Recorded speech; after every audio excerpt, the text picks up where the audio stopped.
we try on something new? How about we get so uncomfortable that only one of two things happen?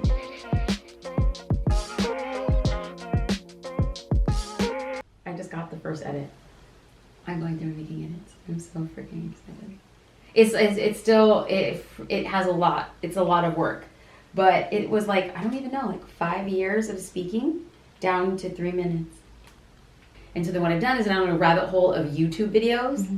And I'm like, oh, you can use this clip from freaking 2010. You can use this clip from 2012. So I went down this rabbit hole and I thought to myself, I'm so glad I documented the process.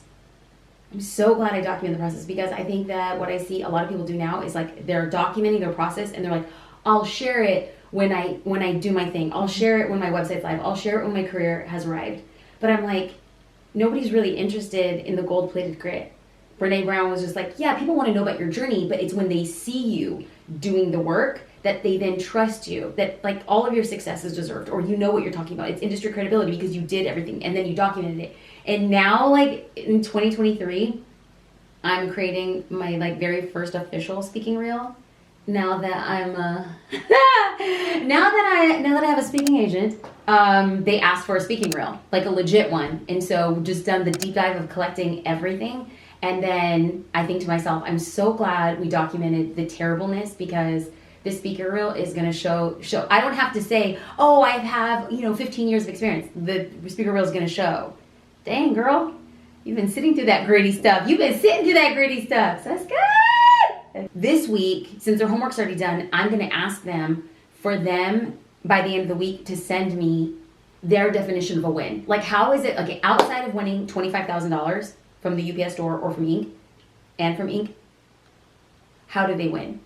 My win from this challenge, even if I don't get anybody to New York City, my win for this challenge is documenting my journey as a mentor. It's the first time I've officially been given that title and taken a commission as it.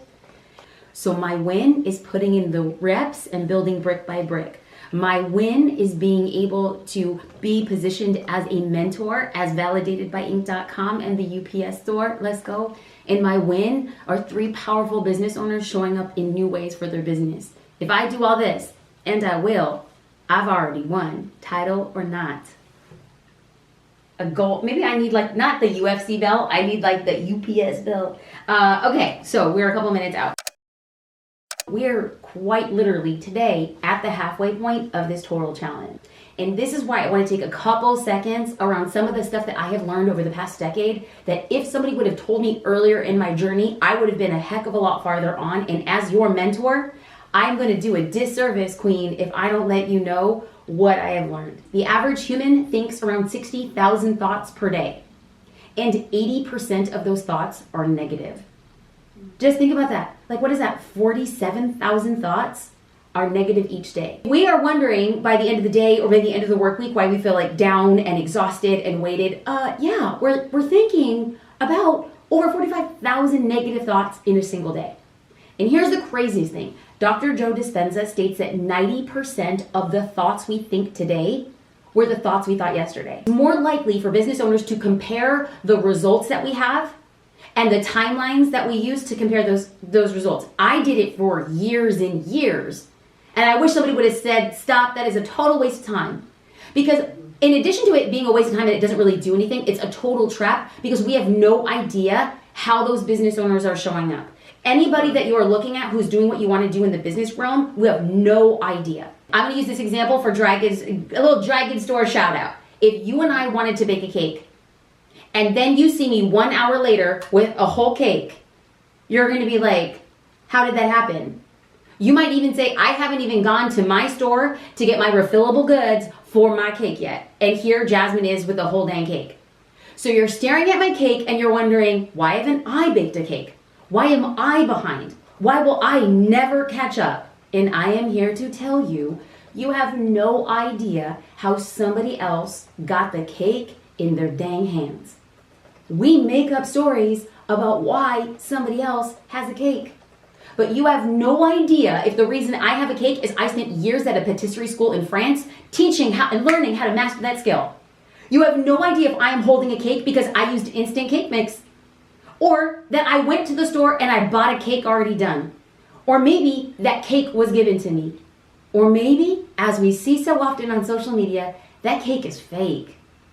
So what we see is somebody else's cake, and then we make a story about what it means about ourselves. So I'm asking, you're like, okay, Jasmine, but why are we having this conversation now? I don't want you comparing where you are in this challenge to anybody else, to any other mentee, or anybody else on social media. I want to remind you, Rachel, that you are on your own timeline. And I get it. As a personal experience, it is hard to keep our eyes focused on the road when it feels like everything is happening for other people all the time. But when we get in control of our mind, when we have control over our mindset, when we say, I'm owning my journey, and come whatever at the end of this challenge, I've already won. You tell yourself, I've already won. Guess what? You get to enjoy the process. And I'm here to tell you that the rest of this challenge from here on out, it is not about knowing more, and it is not about doing more. It is about being. We have to believe that we can become the person that we need to be to get to where we want to go. So if you were to borrow my belief, of all the 90% of the thoughts that we thought yesterday, and you were to borrow a new belief of mine today, and my new belief of you as your mentor, my truest true is, dang, you're a gangster. Dang, you are doing what 1%ers can do. Once you are changing that narrative, and once you are deciding, I've already won, then these new positive experiences are going to shape everything you do after this challenge. And that, my friend, that's how the challenge wins for you. So your mind right now is saying, wow, look at what I've been able to do in the last 3 weeks. Look what I can do in the next 3 weeks. Great. But if we're not cognizant that you are creating a new reality, then we're going to lose everything we've learned and fall back into the old patterns. So now I'm asking you to shape it. So what if we set up an experiment in your mind so that you can see what you want to create? I have no doubt this is going to happen. And the reason why I want you to be fully cognizant of this experience is because your brain will look at this experience and say, I won. How do I win again? How do I win again? How do I win again? What did I do? What did I learn? And more so, who did I become so that I repeat it again in the future? So now we're going to start with an exercise. Is how do you define your success from this challenge? How will you look back and say, I won? What did you do? What did you learn? Who did you become? This challenge isn't just like, hey, vote and get money. Like there's something to it that's a growth process that I'm very much trying to take advantage of, because I feel like that in itself is a win, to have that opportunity, to have that feedback, to have that guidance. So yeah, I'm like all in it for that. I love it. I love it. So if you have a database from anybody who's bought from you, depending on the contact information, it becomes a text campaign, an email campaign, and or it becomes an ads campaign. We have, for example, a very strong loyalty program. Loyalty program, do they buy into the loyalty program or they sign up? No, they sign up. And then what do they use to sign up? Email or phone number? Okay. And then have you ever sent text messages to that phone number? On occasion. Oh, good. But I should. Even if it's like, hey, did you know we're running this promo? Did you know that we're like, we're giving away this, or spend this and get this freebie or whatever? Because those are the people that actually care anyway. But our opt-in on our loyalty program is like 85%. I would just love to test, because if they are really like loyal, like you sending a photo of yourself or like you and your family, and just like, as a mom and a local of Montclair, I'm personally dedicated to the cleanest ingredients. If I see you in the store, please say hi. I take care of your family like I take care of my own. Dang. That stuff's just gangster. It shows the humanity of what it means to be a local owned business. But again, that strategy is different than how we are talking about, selling socially. But it does go back into anybody who's made an online order. Hot dang, that's like a hot list. If you had anybody who's made an order in the last 6 months, I would write an email campaign warming up that audience again. All just with like value, like all with just like value add. And then it could be literally the same photo of you and your family and be like, I'm introducing myself. I started X because of why, and I want to take care of my family the way that I take care of yours with the best source clean ingredients. And then you go through and be like, talk about a recent promotion, talk about something you won. Actually, share your favorite freaking oatmeal cookie recipe. That kind of stuff. It's just, you know, I think that another testing of an email would be, how do you repurpose content that you used out on social media? So you created a story that was like 45 seconds and then, or like 30 seconds to 15 seconds. I would test in one of the emails to send like an email with like a link to that Instagram post. Like you just do like a little photo of that Instagram post and be like, have had the most fantastic reviews of this hair conditioning bar. And like if you have site reviews and you do like a screen grab of like 5 or 6 5-star reviews and be like, in case you want to see it in action, I made this video. In case you want to try it for yourself, here's a link. What's your favorite product in our store? I mean, this is really just about building a relationship with customers, and they become loyal via email. They become online shoppers. Can I ask, what would you do with the $25,000 if you won? Order would definitely be the first thing. That would be one of the biggest things that I would do, is to open up an actual storefront. That's beautiful. Do you have a full-time job right now? It's becoming part-time, and it's kind of making this exit. So I want to talk a little bit about how I transitioned from my part-time job to being a full-time photographer. So we're just going to get into the nitty-gritty because I want to see if you could start creating parallels within your business so that you are taking care of your own and your kin. When I was working part-time, I was also the person, when I was married with my husband, carrying the health insurance. So what I needed to do, if I was gonna take a financial risk, was I needed to be hard-nosed about saving all of my cash. I needed to stack to make myself feel safe if for some reason I couldn't get a single client. So step one for you is for you to stack enough cash for you to give yourself what they call in the business world a runway. How many months would I have to go before booking my next catering client? In my particular situation, I believe that I would be able to book one client in 6 months. Like I can go 6 months without booking a single client before I book my first client, and I would be okay. I had to work part-time for 1.5 years to stack up that cash. But I would say if I am saving 15% out of what I was making, because we had other bills to pay, we had car payments and rent, and like my money and his money, it was all going to that. Now, in that time, I was still taking other clients. So right now, as you're stacking cash from your part-time job, if you can, all of your catering clients, I would say, as much as possible, stack the cash. Obviously, you're gonna use the money to pay back for your workers, your food, all that other stuff. But any profitability, to the best of your ability, stack it. Because stacking it is gonna give you the runway. You are your own business owner, and you're gonna get to be able to make whatever decisions you choose. But I will tell you that because I played the long game and I built out a runway of 6 months for me to look at my husband, and at the time, if I had a child, I'd be able to look at my husband or my child and say, we're straight. Hell or high water, I'm gonna get somebody. But in case I don't, I have 6 months to make this happen. I will tell you that freedom, that financial freedom, allowed me to make business decisions. I didn't have to make hustle decisions.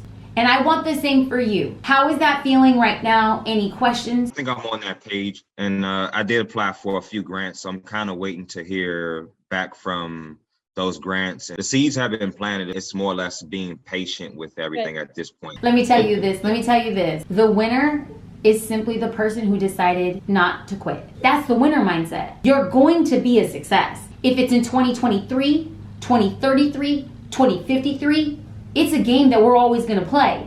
So enjoy where you're at right now. Take care of your own. Don't put any extra stress on yourself, because you want your son to be able to look at you and say, dang, my dad was responsible. My dad's killing it. My dad's doing something that other people said he couldn't do, so that your son can then go and do those very things too.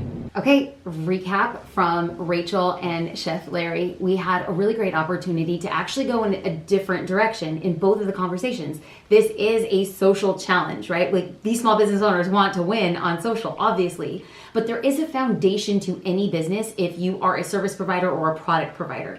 In Rachel's situation, I simply spoke to what she could be doing to drive sales on like what I call Main Street, right? Like major people coming into her store, her local base being able to drive up revenue with strategies using text message and personal relationships. And then we also talked about how your past customers are more likely to be current customers. So what could she do to re-engage her audience by way of text and email and different strategies? Then we went to Chef Larry. We really kind of like ventured off and had a financial conversation about my experience as I transitioned from a part-time job to becoming a full-time business owner. More than anything, and this is what I want to tell any business owner, I know the pressure of wanting to quit your part-time job, but we must express appreciation for the stability that it provides when the future looks a little uncertain. Now, I decided to save 6 months of payments so that I would give me that runway to feel confident. Do I think every business owner needs to do that? No, you have to choose what's best for you. Some people would feel really confident and okay saving up 2 months. Other people would feel a lot more confident saving up for a year. If you have a mortgage, if you have a family, if you're the only person who works, provides, if you have children, all of that is coming in as a compounding thing to consider. But my main takeaway, if there's going to be one when it comes to planning, leaving a part-time or full-time position, is to plan as if you will not bring in a customer. Don't plan for the best case scenario. Plan for the worst case scenario, and then give yourself options. But let's redefine what a worst case scenario is. Even if you don't book a client in a certain amount of time, like for me, even if I didn't book a client in 6 months, what is the worst case scenario? I go back and get a job. It's not that bad. It's not that bad. Chef Larry spoke about how he took different ventures in his life and he went back and got a job that was full-time. And then he has since slowly worked himself to being a part-time employee while he builds out his business. It's just a matter of time before he rebuilds again. But he is a winner because he didn't quit. He didn't say, I failed. He simply said, I'm going to start again. And that's my biggest takeaway from today is I cannot lose if I do not quit. I just want to be clear. You did send me the write-up. Yeah. And just so that I'm framing it correctly, and now you're thinking about changing it. Yes. Okay, no problem. Here's why. Okay. When I say we want to take our toffee to a national level, I mean that I want other companies buying my product and selling it in their locations. Our target audience is these direct sales brokers and buyers for these large scale suppliers. No, they're not. So I don't know It's how not. to. It's not. It's not. It's not. It is the person who's on the aisle at Whole Foods or Erewhon or Sprouts or Mother's or Trader Joe's. I promise And I don't you. know who those people are though. Well, this is, I promise you, it feels so counterintuitive. And it is in doing the opposite that brings it to reality. If we wait for our target clients to find us, they never will. We must actively go out and figure out who they are.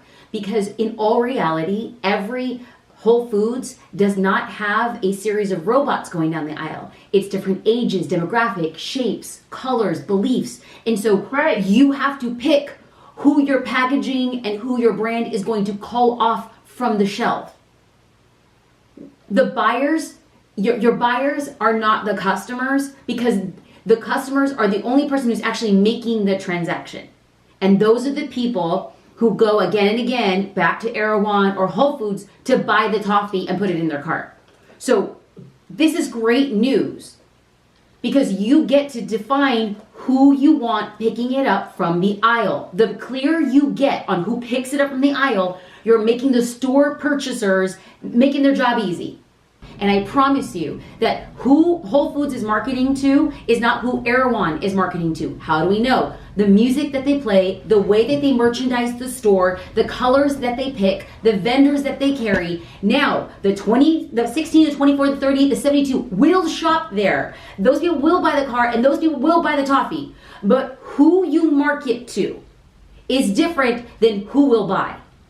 This is so beyond the competition, or not even the challenge. Well, I know. We're not going to define this in 2 weeks. It's just not going to happen. We've been in business 14 years and we're still honing in on who our target audience is. So we're not going to define that in 2 weeks, and we're not trying to make our business be that in 2 weeks, but we do want to make sure that we are appealing to the general audience that's watching this competition. You know what I mean? This is the Chocolate Shoppe version 4.0. If your ideology were to be true, we would never have to get to iteration 4.0. If what you believe is to be true, the business would have been bigger. We have to make different decisions to get different outcomes. So if you keep on making the same decision about being marketable to everybody, I'm not going to stop you and you could continue to ruminate. But I am telling you that the sooner you make the decision and lean into that, the stronger you will feel about that conviction. And I feel like I'm being a little hard-nosed about this, but I'm like, hey, take all the time you need. But how much runway do you have? I think we can encapsulate all that with what we said about, and we worked real hard and we were proud of when we liked small town flavor. Small town feel, big world taste. Big world taste. Oh gosh. So that's why, yes, we're all hillbillies. We got cows out our front windows, but they're all driving around Escalades with their Salt Life on the back window who think they're in the California Valley. So yes, we live in a very weird area. I know. So they all think that they're all, I don't know what that, they Well, don't. one of the things that I really loved about that, you spoke your truth, but you appealed to both people. You were not exclusionary in any way, shape, or form, because the people of the small town identify with the small town, and the people in the big city identify with being in the big city, but have an appreciation for small town. What happens is the messaging shapes who become not customers, but evangelists. Your business will go farther with 2 evangelists than 200 or 2,000 customers. A customer buys, an evangelist sells. I'm in the business of getting evangelists because they help grow the business. How do you get an evangelist? When you speak to just her. And I am telling you, Andy, again and again, we keep on going back to this. How about we try on something new? How about we get so uncomfortable that only 1 of 2 things happen? I was hot dang wrong, and you get to do the same dang thing you've been doing. Or perhaps, hey, there's something that's resonant when a version of Susie walked in the store, or the version of Susie sent me an email, or a version of Susie left a comment on Instagram. And guess what? You win in both of them. This typifies the entrepreneur struggle. Is that you feel like you know what you're doing and you hit the momentum, and then all of a sudden you find yourself second guessing. That's totally normal. Having a setback is totally normal. Chatting with Andy and talking about what her strategy is, she felt a little bit uncertain. She wanted to cling to old ways of doing things because that's what made her feel safe. And I said, this challenge, and also the challenge of being an entrepreneur, is not about being safe. It's about being perpetually uncomfortable. It is about learning how to be comfortable being uncomfortable so that you do different things to get different results. I'm really proud of her working it through, and I can't wait to see how she drills down her submission. This is the challenge, and it's fun, and it should be exciting. I want you to define how you win. I want you to define your version of success. Here in these calls, we said, winning isn't just getting to New York City, and winning just isn't the $25,000. That's amazing. But if we just take the second and we understand we've already won, if we stop and take the time to define. I spoke about how I already won, and I have. But I've taken the time to define that. Now, oftentimes what stops us from defining our success is the mindset that's associated with who we need to be, what we need to do, and then how we need to stop comparing ourselves to what other people are doing. I have a free resource. It is my gift to you, jasminestar.com/mindset. These are 5 simple exercises. Y'all, I'm telling you, less than 5 minutes. Walk you through this exercise to get your mind, your heart, your soul ready to say, this is my success. This is my game, and I've already won. That kind of mindset is going to help catapult you to be the type of entrepreneur that gets more sales, gets results, lives the life that you want. It is an honor. It is a privilege. JasmineStar.com/mindset. You show up with like a good haircut. People are like, oh my God, what happened? And you're like, the challenge. You know, you kind of make it like a debut. You're like, make it a thing. Everything's marketing, you know? Like,